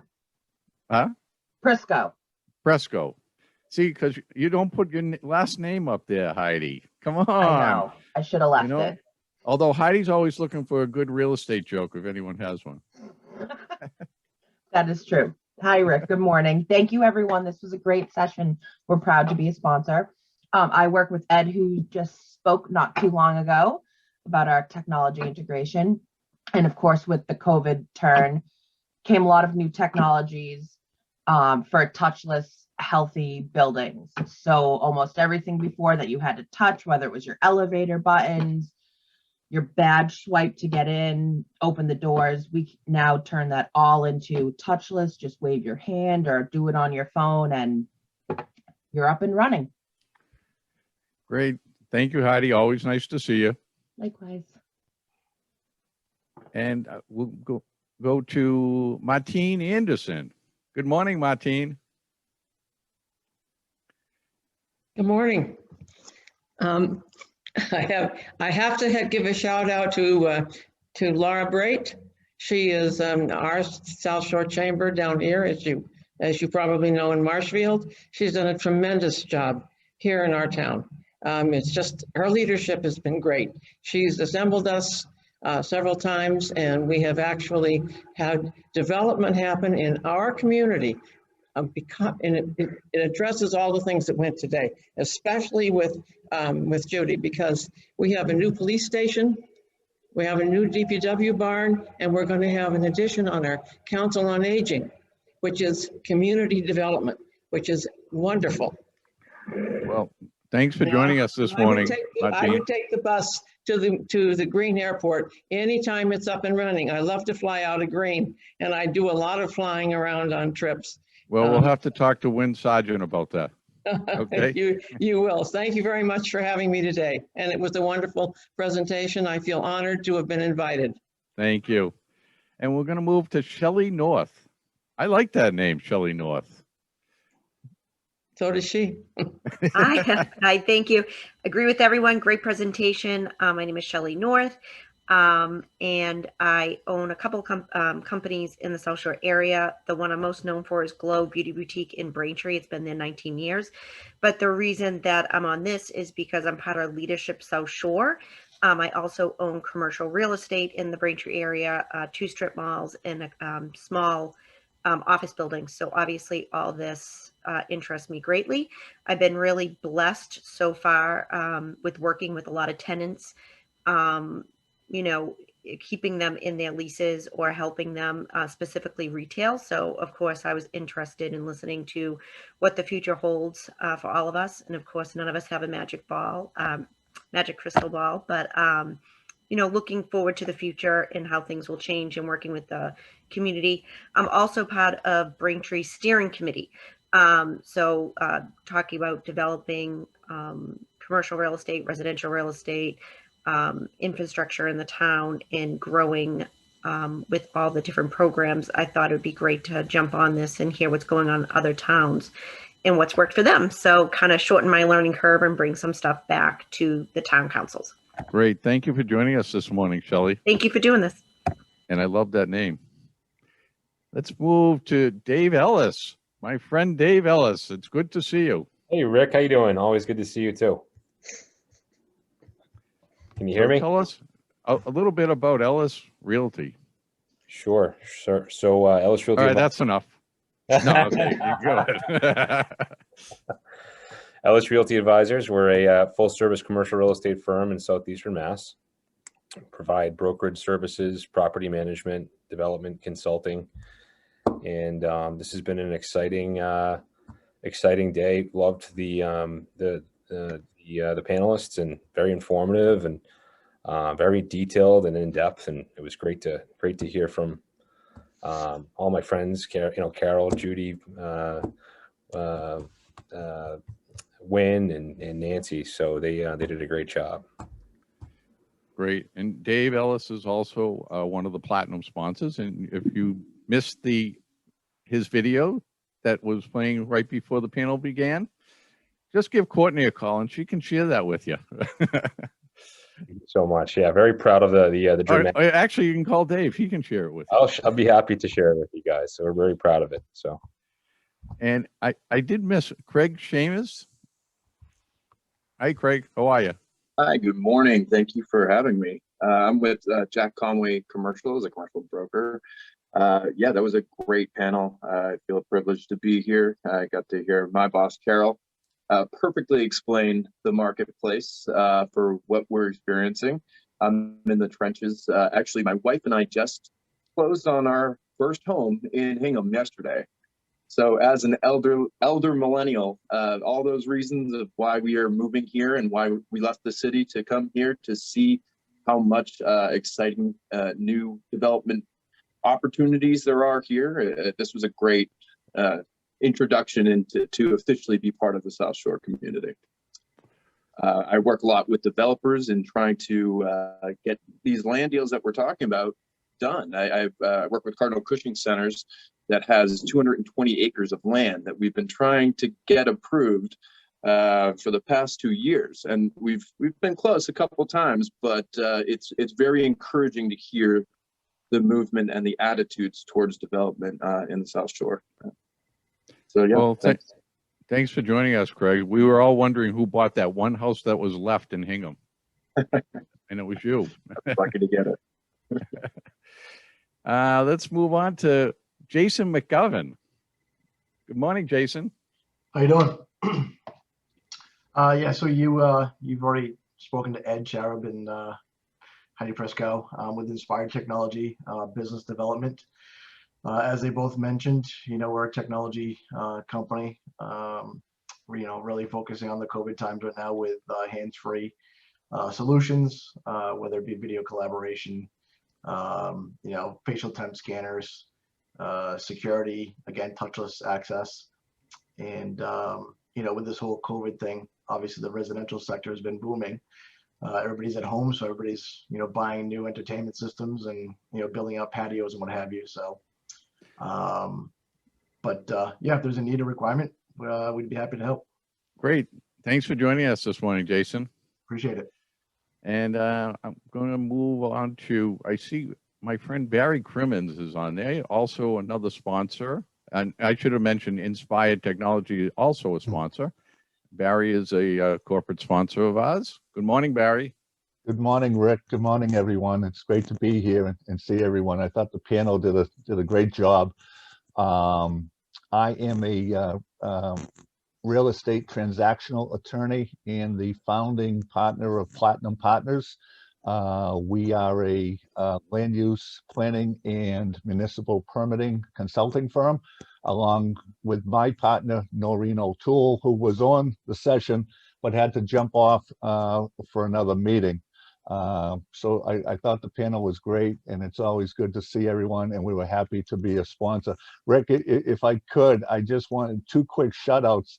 I'm happy to see that Craig made it to his office, because I was on a meeting with him at 7 o'clock this morning that he called in from his car, and he was looking around quite a bit. So I'm glad to see that he made it safely to his office. And speaking of Craig's office, I wanted to mention to Carol that, as you probably recall, Rick, in my former life before becoming an attorney, I was a real estate broker, and I knew Carol's dad very well. And Jack was a great guy and a leader in the real estate community.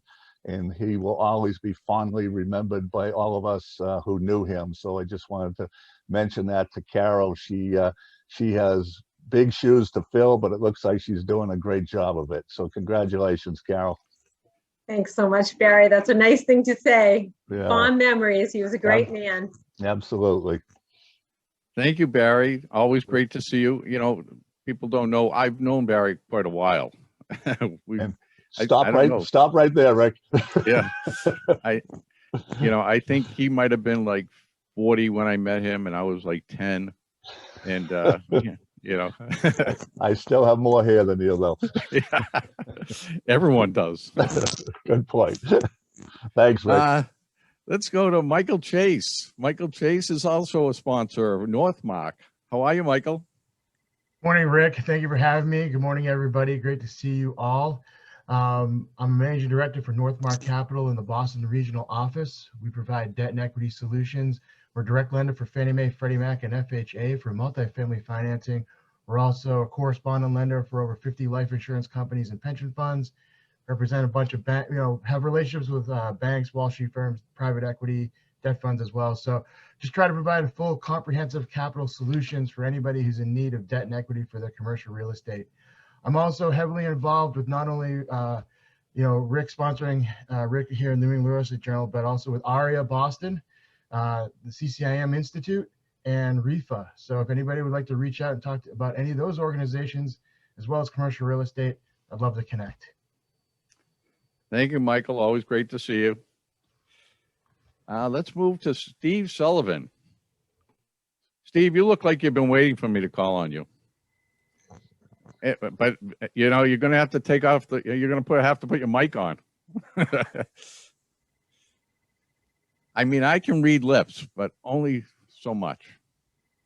Oh, there we go. There you go. Thank you, Rick. My name is Steve Sullivan. I'm from Cape Cod 5. Happy to be a corporate sponsor. This was a great seminar today. Great panel. Talked about a lot of really good things and important my job is I'm the regional manager for the off-Cape business development for mortgages. So I run a team that originate off-Cape, basically from the canal up to the rest of the state. And Cape Cod 5 has been growing for the last 5 years off of the Cape. We have a branch in Wareham. We also have a branch in Plymouth and the Pine Hills. And we're going to continue probably right up the Route 3 corridor and continue to grow. And, happy to be here and seeing this. Great. Thank you, Steve. I appreciate you being one of our sponsors. Thank you. And thank you for joining this morning. Thank you. Let's move to Nancy Broner. Hi, Nancy. How are you this morning? Good, thank you. Thanks very much for this program. It was Well, fascinating. I think you're one of my followers. I am indeed. You follow me everywhere. I love it. After COVID, this has been the big plus for me to be able to participate in these things and meet people from all over. Oh, I thought it was you just like to see me. Well, that of course. Okay. I had to continue on. My company is a commercial mover. We take care of very large companies, small companies, medium-sized, life sciences, manufacturing, office. And I've never been very familiar with the South Shore. So this for me has been very informative as to what's happening there. My company is headquartered in the north, in Chelmsford, but we go all over. We also have an office in Rhode Island. We do commercial and residential moves and a lot of municipal work as well. So everything has been fascinating. Thank you all. Thank you, Nancy. Always great to see you. And continue following me. I will. Always good to see you. And next is Susan DeLita. Wow, that was pretty good. I did that good. Oh, Did it very good. Thank you. A lot of people sort of transpose that A and that I. well, you know, the webinars, you know, I'm doing these. I'm getting pretty good at pronouncing names. After like 30 years, I'm getting it, you know. I'll be quick. I'm in the wealth management group at Rockland Trust and so proud of my colleague, Nancy Bailey, who did a fabulous job, who I work very closely with in the Braintree office. And great to see Carol, who is a co-Situate resident with me and a client of the bank. So awesome job. So nice to see you, Carol. Again, you look awesome.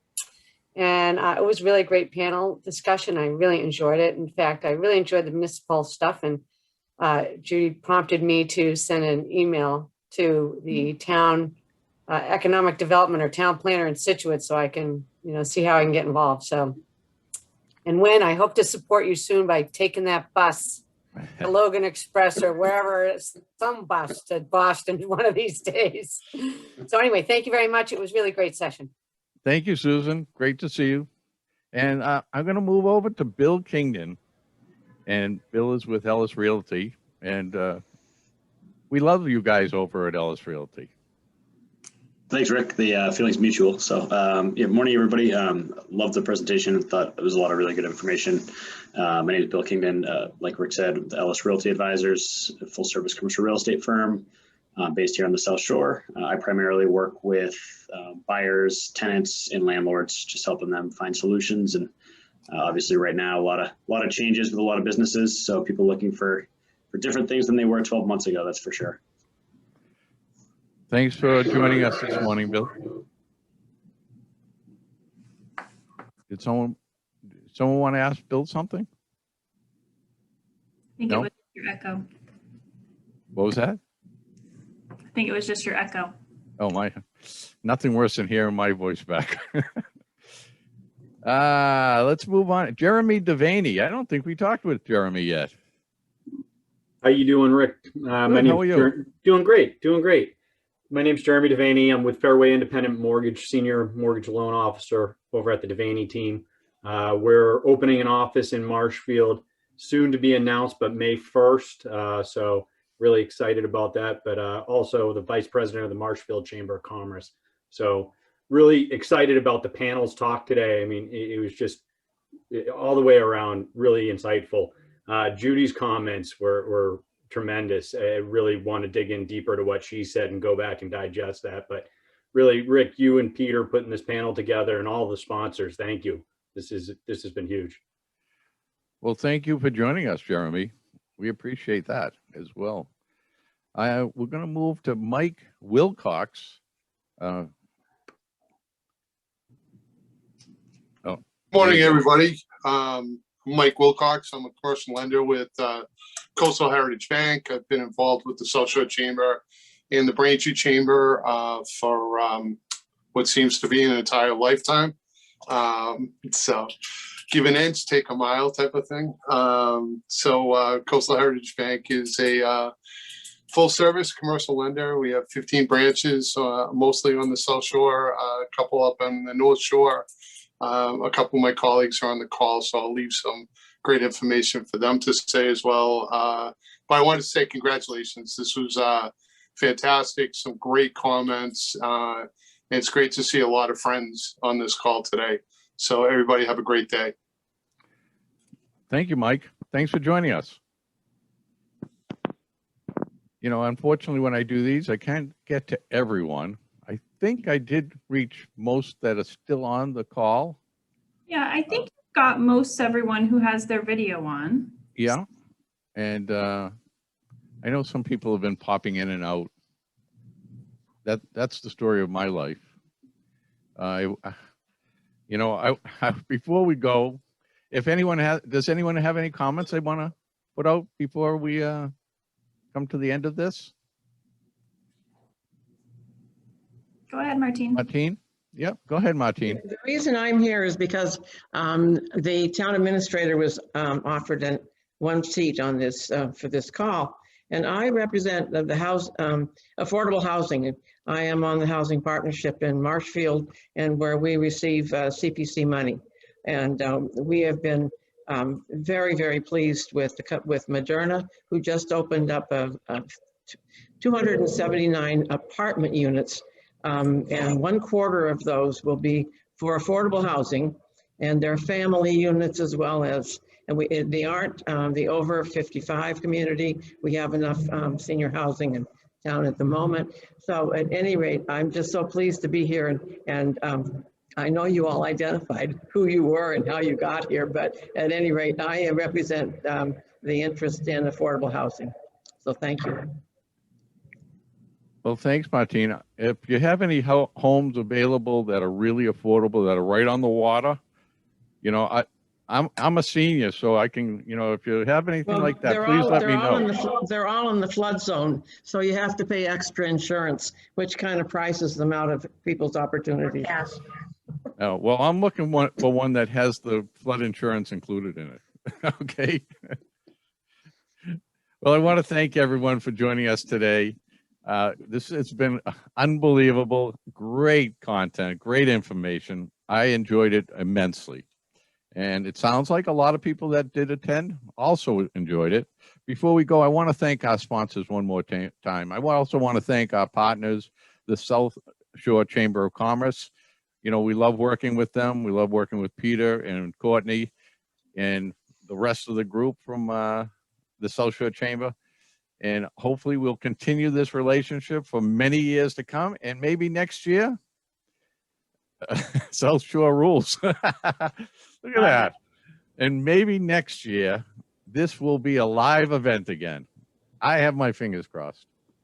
And who knows, maybe at the end of the year, we'll do another one, you know, because I know Courtney and Peter, they love to do these. Yes, we do.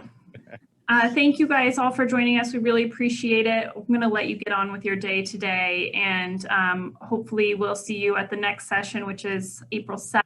That's next Tuesday, and we have a great lineup on that panel too, talking about some South Shore development hotspots. What are some areas and neighborhoods around the region that are kind of up and coming and that people should keep their eye on? So we really appreciate you joining us today.